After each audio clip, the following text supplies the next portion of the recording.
اور وہ واقعہ ہم پڑھتے ہیں حدیث کے اندر، بخاری شریف کے اندر یہ واقعہ کہ وہ نبی پاک صلی اللہ علیہ وسلم نے بتایا کہ ایک شخص نے 99 قتل کیے تھے. جی وہ کیا ڈھونڈ رہا تھا؟ صحیح.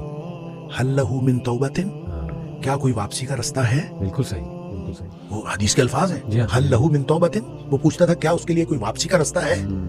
تو فدل علی راہب، کسی راہب نے جا کے، کسی راہب کا پتہ کسی نے بتایا، اس نے راہب جا کے یہی پوچھا تھا حل لہ من توبۃ، کیا اس کے لیے واپسی کا رستہ ہے؟ تو وہ کہتا لا، تیرے لیے واپسی کا کوئی رستہ نہیں. اس نے اس کو اس لیے قتل کیا تھا کہ اس نے کہا تھا تیرے لیے واپسی کا رستہ کوئی نہیں ہے. تو فکم والا بھی میاتن 100 پورے ہو گئے.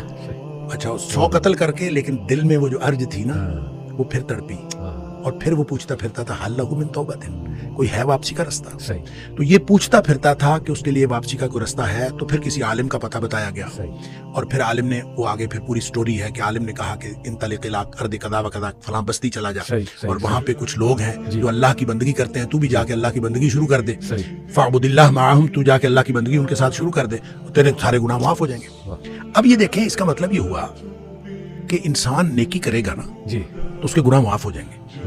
قرآن نے اصول دیا ان الحسنات یذہبن السیئات، جو نیکیاں ہیں یہ گناہوں کو ویسے ختم کر دیتی. بالکل ٹھیک، بالکل ٹھیک. ایک شخص سے گناہ ہوا، اور نیکیوں کا مطلب صرف نمازیں پڑھنا نہیں ہے، صحیح. ساری عبادات ہیں.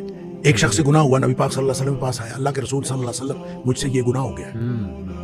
آپ نے فرمایا جا کے والدہ کی خدمت کر، تیرا گناہ معاف ہو جائے. اللہ. وہ کہتا ہے اللہ کے رسول صلی اللہ علیہ وسلم میری والدہ تو ہے ہی نہیں، فوت ہو گئی. آپ نے فرمایا تیری خالہ ہے؟ کہتے ہیں ہاں خالہ ہے. آپ فرمایا جا کے خالہ کی خدمت کر، تیرا گناہ اللہ تعالیٰ معاف کر.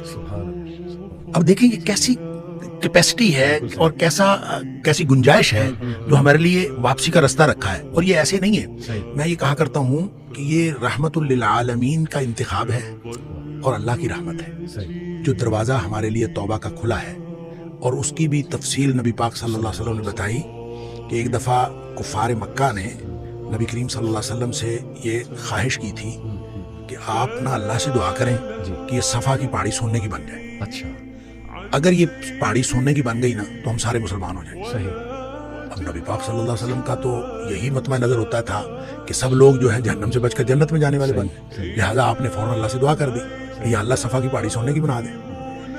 اس پر پھر ایک فرشتہ آیا، اور فرشتہ آیا اور اس نے آ کے نبی کریم صلی اللہ علیہ وسلم سے کہا کہ ان اللہ تعالیٰ یقرأ السلام، اللہ تعالیٰ آپ کو سلام کہتے ہیں.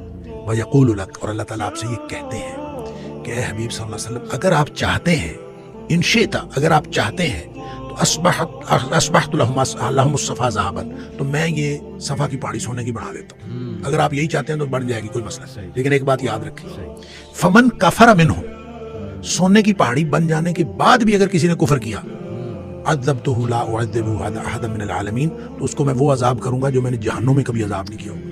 یعنی معجزہ مانگ کر لینے کے بعد پھر بھی اگر کوئی شخص ایمان نہ لائے تو پھر اس کے اوپر تو شدید ترین عذاب آتا ہے.